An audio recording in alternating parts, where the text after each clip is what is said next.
बागेश्वर सरकार अपनी 15 दिवसीय विदेश धरती ऑस्ट्रेलिया की यात्रा हेतु भारत से प्रस्थान कर चुके हैं। यात्रा के पूर्व सरकार ने दिल्ली में 11 देशों के राजदूतों के साथ एक विशेष आध्यात्मिक शांति वार्ता का आयोजन किया। इस महत्वपूर्ण बैठक में 11 देशों के राजदूत उपस्थित रहे।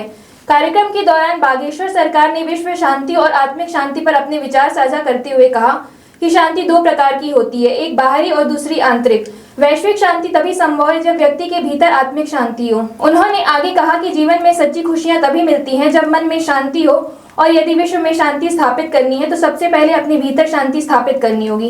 इस अवसर पर सभी 11 देश के राजदूतों ने बागेश्वर सरकार के साथ बैठकर ध्यान साधना और ओमकार मंत्र का जप किया तथा आत्मिक शांति का अनुभव किया।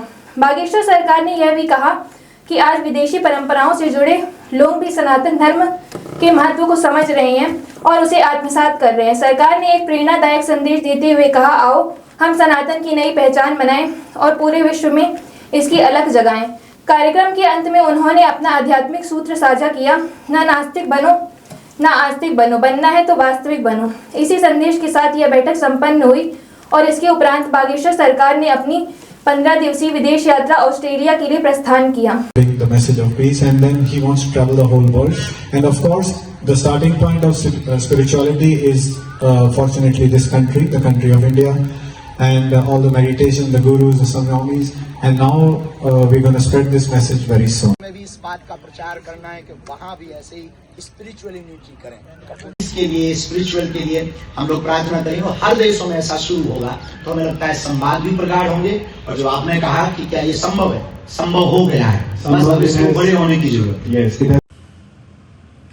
जय श्री राम। हम कल भारत की राजधानी दिल्ली में 11 देशों के राजदूतों के साथ एक संवाद पर बैठे। भारत से सनातन का संदेशा पूरे विश्व तक कैसे जाए, उसके लिए जरूरी थी सनातन के पर्याय को बताना।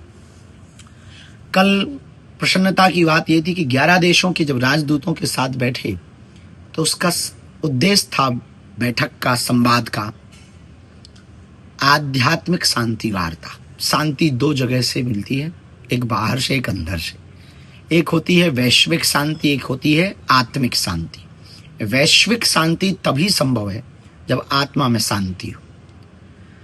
दुनिया में खुशियां तभी मिल सकती हैं जब आपका मन खुश रहे, और दुनिया में खुशियां खोजने के पहले अंदर खुशियां खोजोगे तो शायद आपको दुनिया में खुशियां मिल जाएंगी।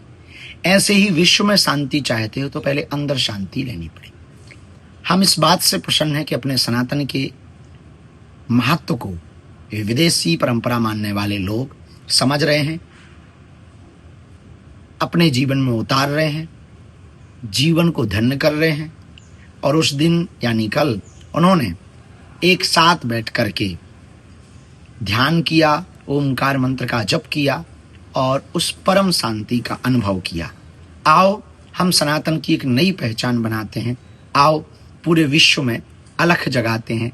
बागेश्वर धाम का जो बहुत आध्यात्मिक सूत्र है वो सीधा सा ये है, ना नास्तिक बनो ना आस्तिक बनो, बनना है तो वास्तविक बनो और सम अवस्था में जीना सीखो।